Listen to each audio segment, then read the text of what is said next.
La temperatura de la Tierra es la que nos permite la vida. Digamos, si la Tierra no tuviera la atmósfera que tiene, la vida no sería posible. Esta atmósfera que tenemos, que está llena de gases, nos da un efecto invernadero, que es el que amortigua las diferencias de temperatura. Entonces, eso permite la vida. Cuando hablamos de esas diferencias de temperatura, esas diferencias de temperatura dan un promedio. Ese promedio de temperatura da un valor. Entonces, desde la era preindustrial hasta la fecha, esa temperatura promedio se fue elevando.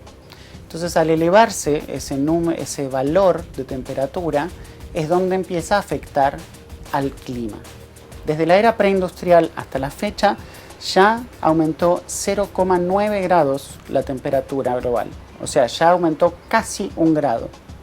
La ciencia nos dice desde Naciones Unidas, y es lo que acuerdan por ahora los gobiernos, de que el límite para un clima seguro está en los 2 grados de aumento. Es decir, que hasta ahora ya nos consumimos casi 1 grado de los 2.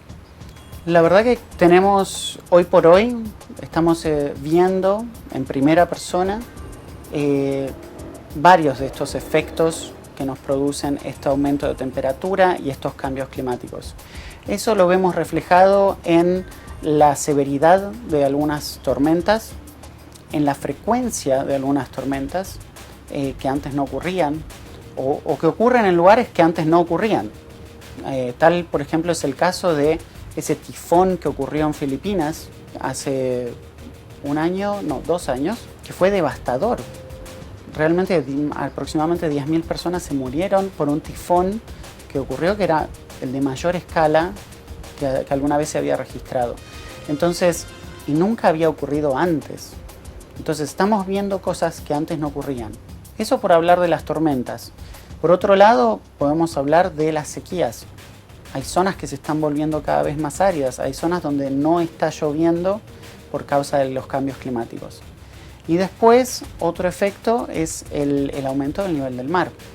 Si bien ahora no nos estamos dando cuenta, pero ya está aumentando un par de centímetros el nivel del mar. Entonces, ¿eso qué trae aparejado? Que la cota del agua empieza a llegar a otros niveles.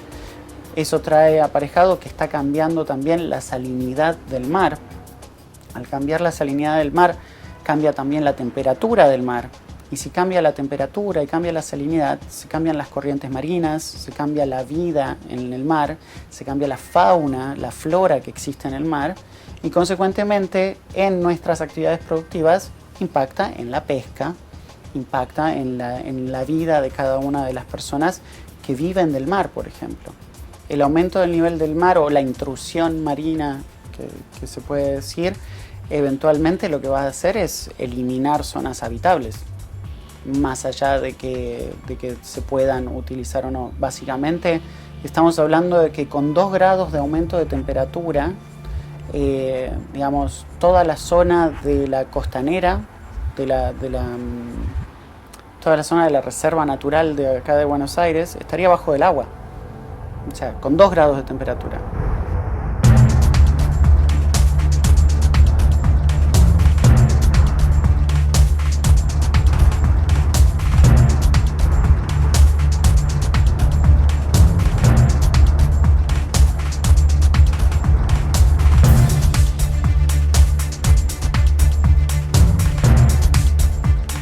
El cambio climático básicamente está dado fundamentalmente por la quema de combustibles fósiles. Cuando hablamos de combustibles fósiles hablamos de carbón mineral, petróleo y gas. Eso es lo principal que ha causado todo el aumento de gases en la atmósfera. Entonces, ahí tenemos básicamente dónde están los culpables, ¿no? O sea, tenemos todo lo que es la industria petrolera, todo lo que es la promoción de toda la quema de combustibles fósiles, que va desde los autos hasta la generación de energía, y fundamentalmente es ese énfasis que se le ha puesto a todo un desarrollo económico basado en esa tecnología. Hace 150 años la gente no lo sabía, Era lo que generaba el progreso, era lo que trajo el desarrollo económico, la tecnología. Hoy por hoy sabemos, y en realidad ya lo sabemos desde hace unos cuantos años, pero sabemos que tenemos que hacer una transición. Hay que dejar de usar combustibles fósiles para pasar a usar energía limpia.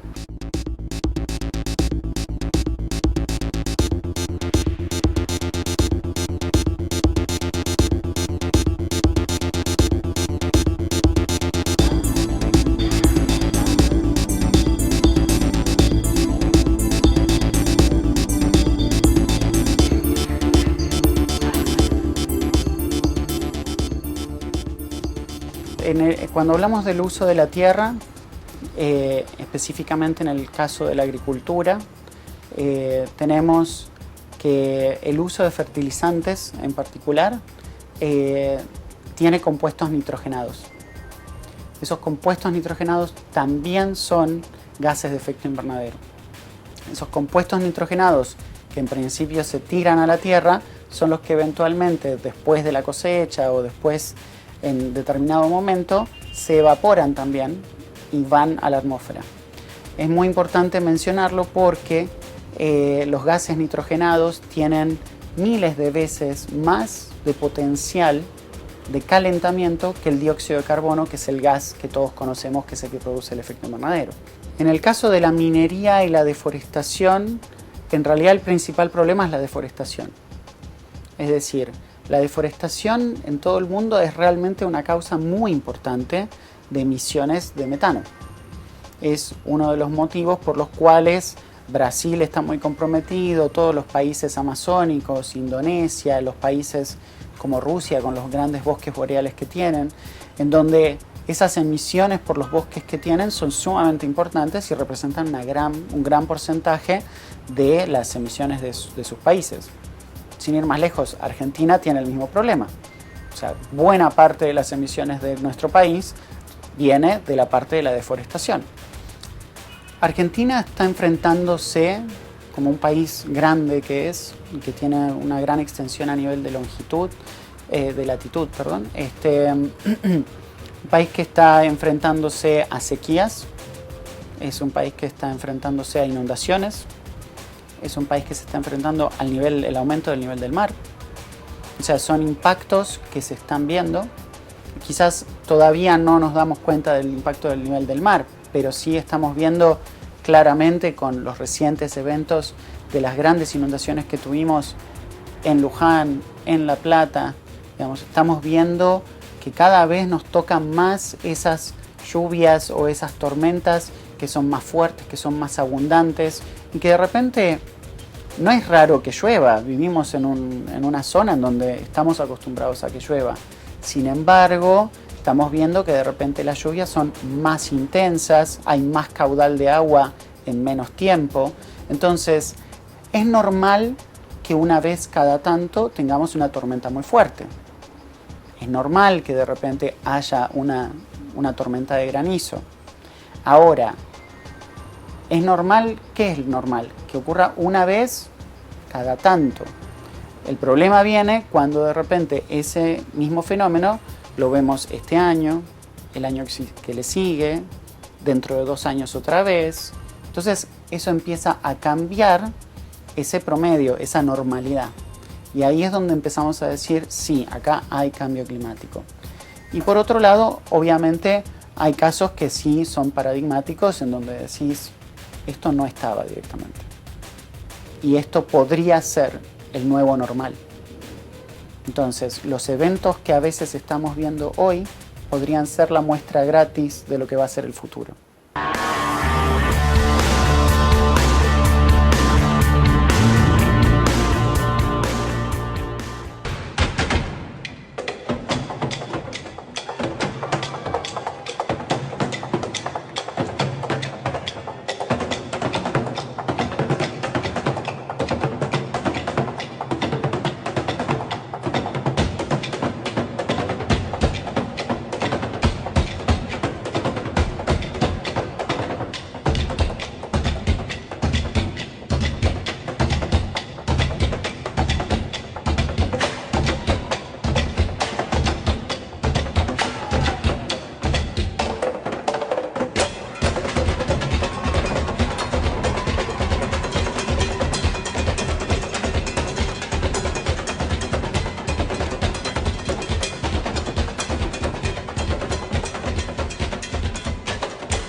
La verdad que los impactos del cambio climático tienen una envergadura que realmente excede mucho las capacidades que tenemos de entender, digamos, hasta dónde llegan.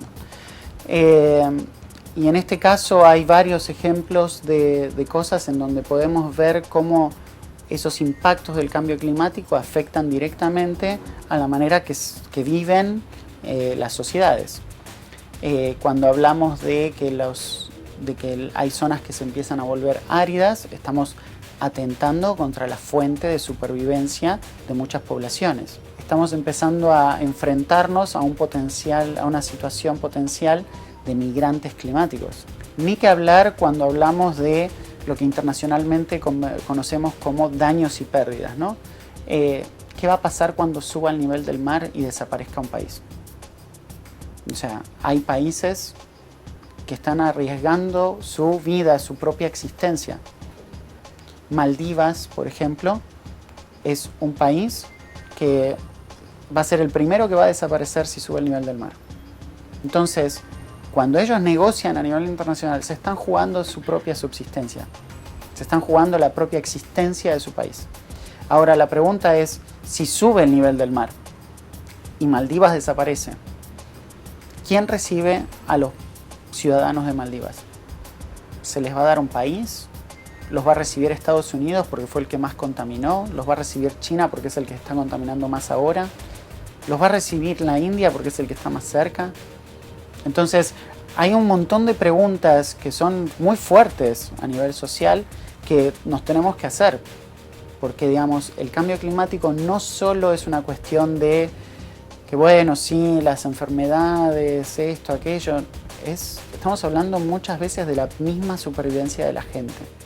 Hoy por hoy, en la Cumbre de París, lo que falta concretar es que todo eso que se fue creando, todos esos compromisos que muchos países fueron armando, se vean reflejados en un acuerdo que sea justo, ambicioso, que aplique para todos los países del mundo, pero con el adecuado apoyo de los países más responsables, con el adecuado compromiso de los países más responsables, con el adecuado compromiso de aquellos que no tienen capacidades para poder adaptarse, para poder rendir cuentas si reciben fondos y, sobre todo, con un compromiso claro de que la contaminación tiene que reducirse de acá al año 2050 para tener chances de estar por debajo de esos 2 grados.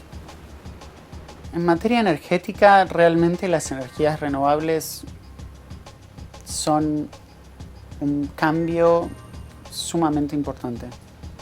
Ya hoy por hoy, con la disponibilidad tecnológica que hay, acceder a tecnologías limpias no es imposible. En particular, Argentina está en una situación que podría beneficiarse como pocos países en materia de energías renovables. El potencial de energía eólica que tiene la Patagonia es suficiente como para darle energía eléctrica a todo el continente sudamericano. O sea, realmente los valores del potencial que hay en Argentina es muy grande. Darle importancia a las energías renovables puede traer muchos beneficios económicos, sociales, manos de obra. Los sindicatos en Argentina están listos para trabajar en energías renovables. O sea, ellos mismos han generado espacios en donde se están capacitando para eso. Se están capacitando para los empleos verdes del futuro. Creo que es importante que cuando hablamos de cambio climático entendamos que, por un lado, el problema ya está acá, ya está instalado, y que las soluciones no están ni en el futuro, ni en otra persona, ni en una tecnología inalcanzable. O sea, todo está realmente al alcance de nuestras manos. De nuestras manos como ciudadanos, de nuestras manos como vecinos, de nuestras manos como gobiernos, ONGs, empresas. Es muy importante que entendamos que ya no estamos hablando ni de metafísica, ni de futurismo, ni de científicos de la NASA. Estamos hablando de un problema que está acá instalado y que tiene solución en la manera en la que todos podamos vivir de una manera armónica con el medio ambiente, que no es poesía, es cuidar la energía que tenemos, cuidar la economía que tenemos, cuidar los ecosistemas que tenemos y respetar el espacio en el que estamos.